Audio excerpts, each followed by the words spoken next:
the Sky, written by Katie Hogan, illustrated by David Albee. Focus question: how do Molly's feeling about flying change by the end of the story?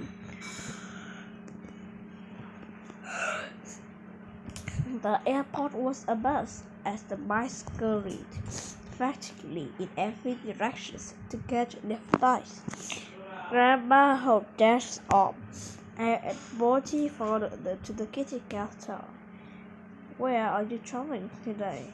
Smiling agent asked, and Dad turned to Morty. "Oh, Morty. Oh, Morty stopped. Dad really expects me to be in charge. He clears route to San Jose, California. That flight departs in 1 hour," she said. "May I have the tickets?"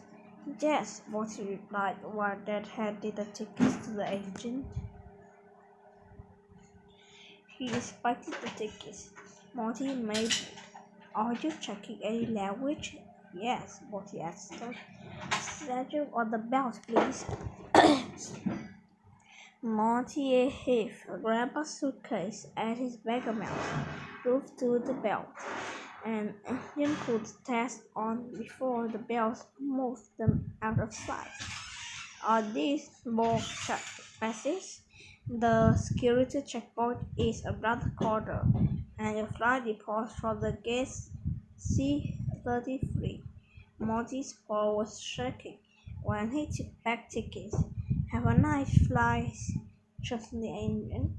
Then walked them to a long orange light under a sign that read "Security Checkpoint. Ticket passengers only." Dad grasped Morty in a hug. "You'll do fine," he assured. He hugged Grandma too. "Have a good trip, Mother, and say hello to everyone for me." Morty gulped Grandma into the light. "I haven't been in this nurse since all the stage smelling beef," he thought as his mouth began to sweat. Grandma had moved in with Morty's family years ago when she lost her eyesight. She's never asked much, but she longed to attend her granddaughter's wedding. Dad trusted Morty to accompany her. "You ought to be her eyes," he had instructed. Morty whispered to Grandpa. "I'm 10 and this is my first time on an airplane." Grandma replied softly. "I am 84 and this is my first time too." Morty gulped. "You've never flown before?" "No, sweetie. This will be the first both of us.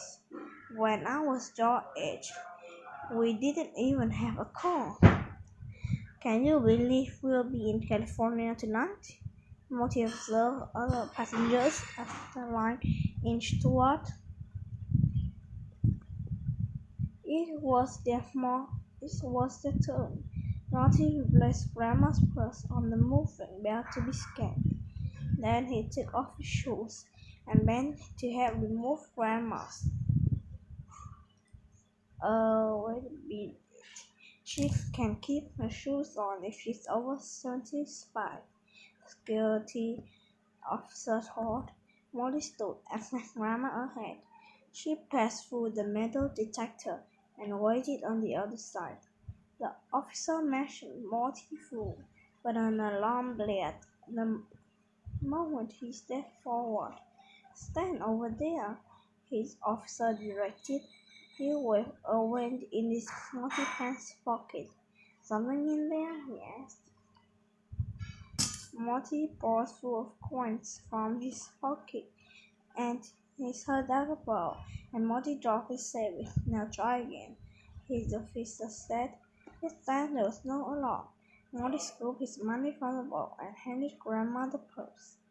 He gasped the ball hurriedly and rushed away, embarrassed. "Grandma, do you have our tickets?" "No, honey, I thought you had them." Morty panicked. "Stand right here and don't move. I'll be right back."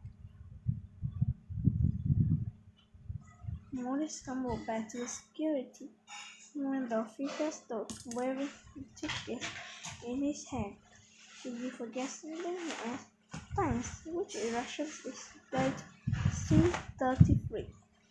Morty tried to act as he was traveled all the time. The officials examined the ticket and pointed Morty in a direction of his escape. Hurry along if you miss the flight. Morty scooted to Grandma. Don't worry, I found the ticket, and I know where we're going. She squeezed Morty's paw. He knew I could count on you. They arrived at gate C-33 right on schedule, and soon Morty and Grandma boarded the plane. Flight attendants were Morty buckles his and Grandma's seatbelt. Morty chuckled Grandma's paw and gazed out the window as the plane lifted off. His stomach dropped as he felt himself being pressed into the seat. After they had been flying for a while, the flight attendant pushed a cord down the side of the plane, offering drinks and snacks. Morty was sipping his judge and munching peanuts when he heard Grandpa growling noises come from Grandma. She was asleep and snoring. Luckily, no one was seen to notice. The passengers were reading. A few were typing on their laptops, and others had earphones with their eyes shut. Morty relaxed when he heard other passengers snoring too.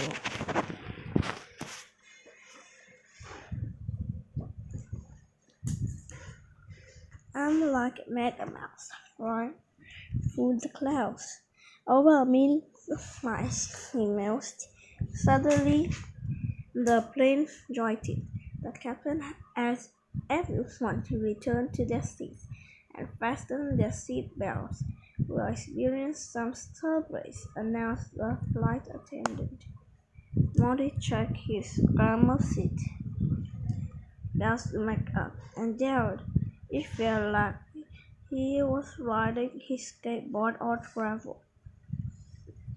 Is this what turbulence means? Is the plane going to crash? Morty gripped the address. A moment later, the jostling stopped. Morty was astonished to see that Grandma was still snoring. Soon Morty's eyelids dropped, and he dozed off. Would you like to peek inside the cockpit? The pilot asked as she stepped inside. Wow, Morty squeaked. There were not buttons, gauge levels, and colorful indicators. Lights everywhere he looked. You have to be really smart to fly on a plane. It isn't like Megamouse at all. The pilot laughed.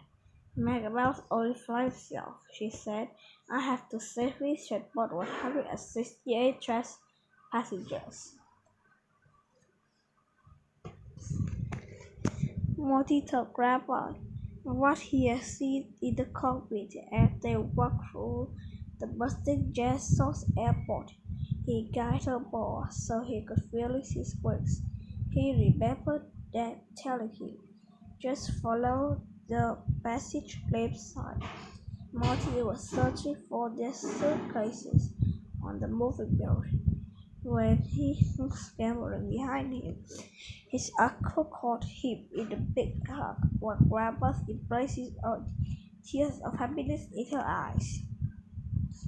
I was watching, his uncle says. Wait, Morty says, what's this? His uncle wonders, meaning and Morty still breathes. The first flight and you already earned the wings. Morty smiled from ear to ear. He threw his paws in the air, and Captain Morty Mouse, commander of the skies. Morty told Grandma what he had seen in the cockpit as they walked through the bustling Jet Source airport. He guided the pole so she could feel his voice. He remembered Dad telling him, just follow the passage claim sign. Morty was searching for the suitcases and the moving belt when he was grabbing behind him. His uncle caught him a big hug while Grandma embraced his aunt, tears of happiness in her eyes.